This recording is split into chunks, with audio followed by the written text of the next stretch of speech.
Hi y'all, how's everybody doing? I hope you're doing well. Okay, today we're going to do back to basics. And these are going to be some basic manipulative tools that narcissists use. For some of you, you're in a narcissistic, or you suspect you're in a narcissistic relationship right now. And so you don't have time to go surfing through all of my videos to see if if this person's actually a narcissist, but you do suspect that they are. I'm going to give you some basic tools that you can recognize this behavior. Okay? So today is going to be back to basics. All right, so let's get ready to jump in, shall we? So these are going to be 10 classic tactics manipulative people use to control others. And this is going to be on experteditor.com.au as an atom and uphill, AU. And the name of it, the article is 10 Classic Tactics Manipulative People Use to Control Others. And that's what the article looks like in case you wanted to go look at it for yourself. Okay, so let's dive in. 1, emotional blackmail. Emotional blackmail is a tactic that's as sneaky as it is harmful. It's when someone uses your feelings against you, leveraging guilt, fear, or obligation to make you do what they want. Picture this. You've been looking forward to spending a weekend with old friends, but at the last minute, a family member lays it on thick. If you really cared about me, you'd cancel your plans and stay home. Sound familiar? When this happens, it's crucial to separate your emotions from the decision at hand. Take a deep breath and assert your boundaries. You might say something like, I understand you're disappointed, but I've had these plans for a while and I'm going to keep them. All right.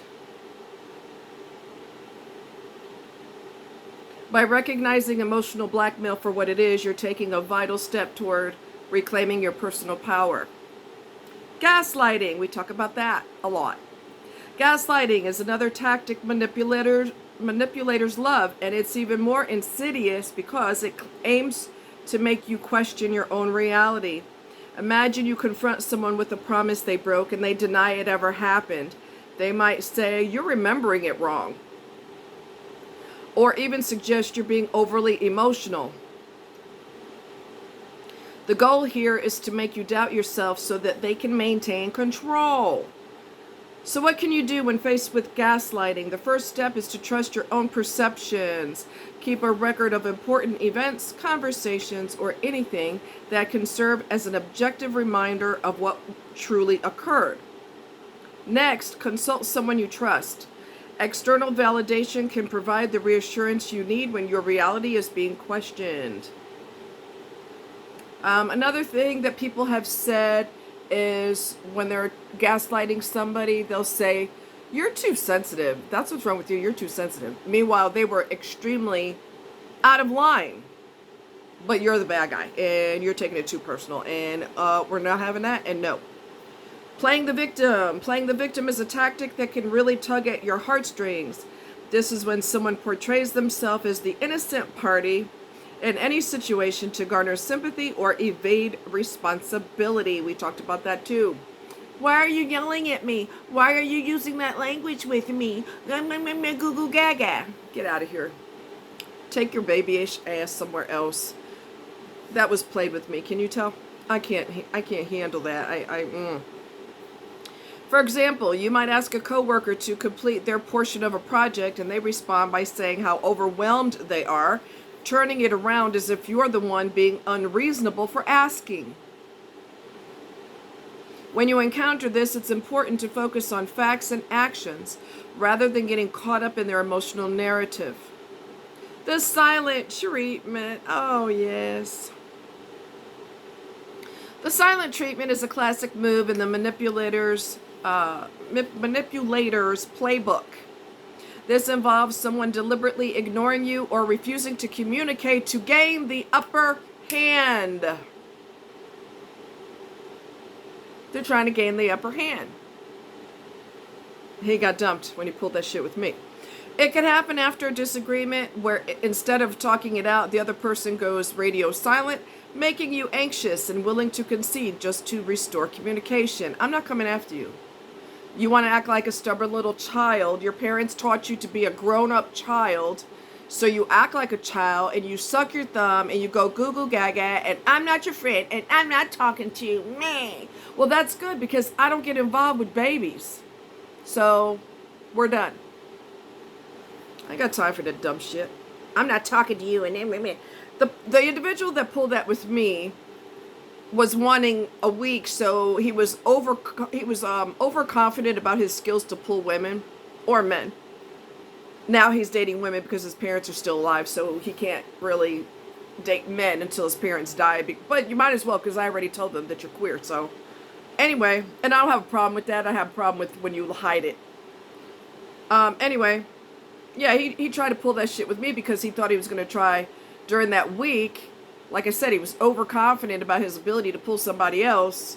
And so, I need radio silence. I need time to think. In reality, he was trying to hump somebody. You could go ahead and try to hump them, but once they find out who you are and they find out that you're psycho, they're done. Anyway, unless he finds some wussy person and he needs to go ahead and stick with that. If you find yourself on the receiving end of the silent treatment, resist the urge to seek their approval or fix the situation. I would advise do not go chasing after them. It is the epitome of disrespect. It is the epitome of, hey, screw you. And if somebody treats you that way, you should not be with them. If somebody treats you that way, you should not be with them. Because they're basically saying middle finger to you, how you feel, or communication, or lack thereof. F all that. That's what the silent treatment is. Hey, screw you. Really? He got dumped right after that. During his silent treatment. I didn't give him a full week. I gave him a couple days, and I told him I'm done. I'm not playing with your dumb ass. I'm not going to deal with a 5-year-old. It's abusive, and it is just evil to do to somebody. It's childish and evil. So, yeah, go to hell. That's my response.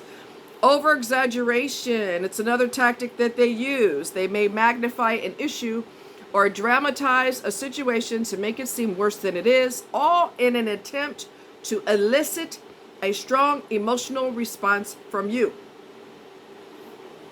For instance, if you're late to a casual outing, they may accuse you of always disrespecting their time, turning a small mistake into a character flaw. They're just drama kings and queens. It's ridiculous how they behave. To counter this, aim to de-escalate the situation by sticking to the facts and keeping your emotions in check. You could say, I apologize for being late this time, but saying I always disrespect your time isn't accurate. We're on number 6 now, keeping score. Keeping score is when someone constantly reminds you of past favors or mistakes, using them as leverage in the relationship. Let's say you forgot to do something for them. They might bring up all the times they've helped you, making you feel like you owe them. To address this tactic, don't let guilt drive your actions. You might say, I appreciate the times you helped me, but that shouldn't be used as a bargaining chip now. Good luck with that if you're dealing with a narc. Because they'll argue you to the death. They'll be dead wrong and they'll argue you to the death. They never run out of arguments. Shifting the blame. That's why you cut them off and you just never speak to them again. Because you'll be arguing until you're 95 years old. I ain't got time for that. You're out. Shifting the blame. Shifting the blame is a tactic where someone avoids taking responsibility for their actions by making it seem like it's actually your fault. For example, if they forget an important date, they might say, well, you should have reminded me. Turning their mistake into your responsibility. Intermittent reinforcement is a sneaky tactic where someone gives you just enough positive reinforcement to keep you hooked, but not enough to make you feel secure.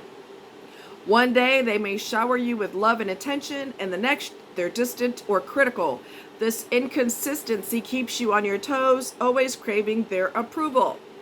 The best way to deal with this is to recognize the pattern for what it is, a control tactic, and not an indicator of your worth. We're on number 9 now. Projection. Projection involves someone attributing their own negative traits or actions unto you. If they're being dishonest, they may accuse you of lying. If they're feeling insecure, they might claim that you're the one being overly sensitive. It's a way to deflect from their own issues by making you the focus of the problem. Love bombing. Love bombing is when someone overwhelms you with affection, praise, or gifts, especially in the beginning stages of a relationship. It can feel intoxicating, but beware, it's often a setup for future manipulation.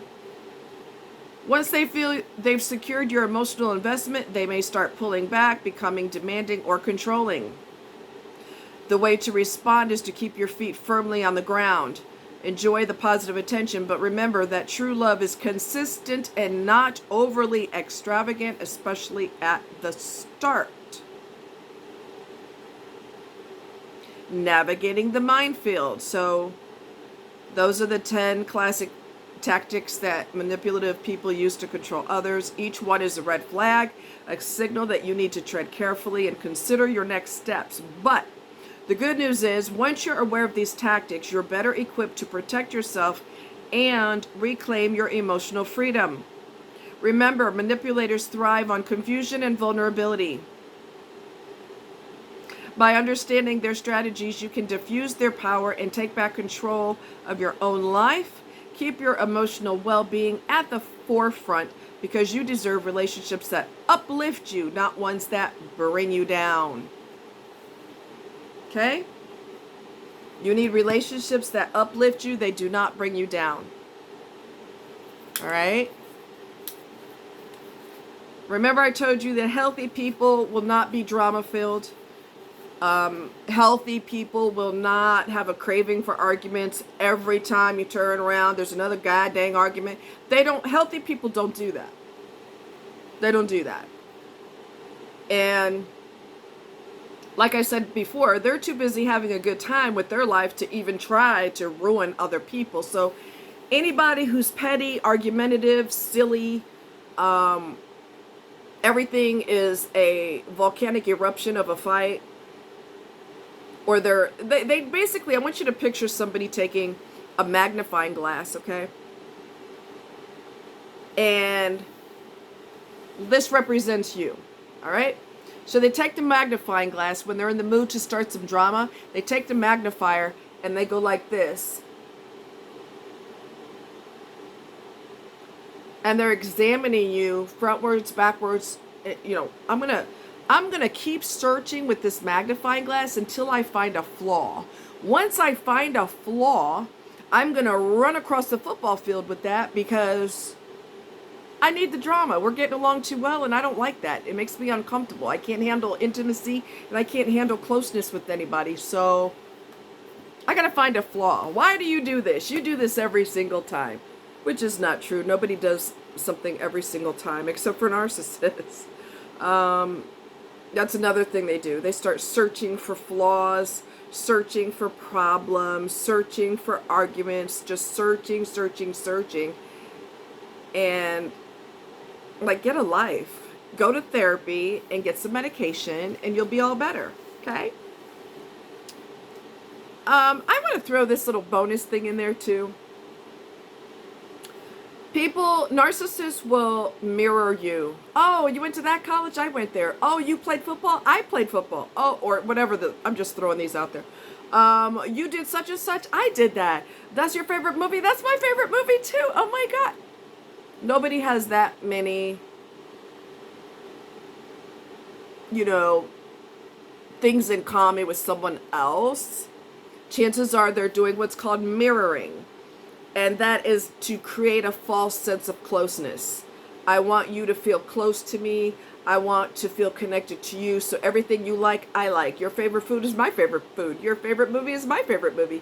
They don't have an individuality, which narcs don't have an individuality anyway. They don't have an individuality anyway.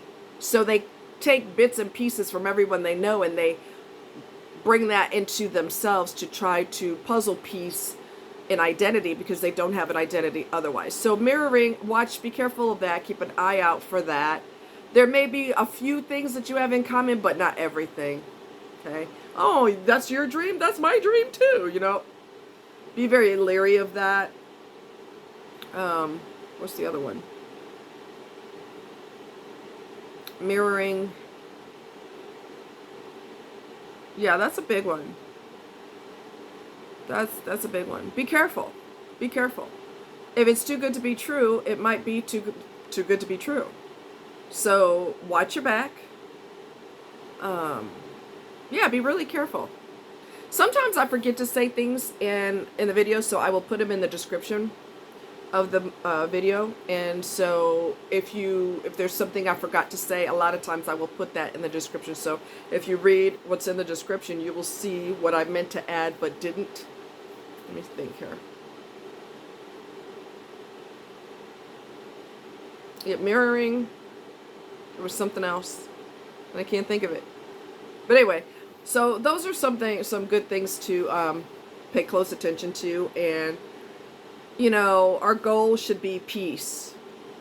We should enjoy our lives. We should enjoy a healthy partner, not a manipulative rattlesnake.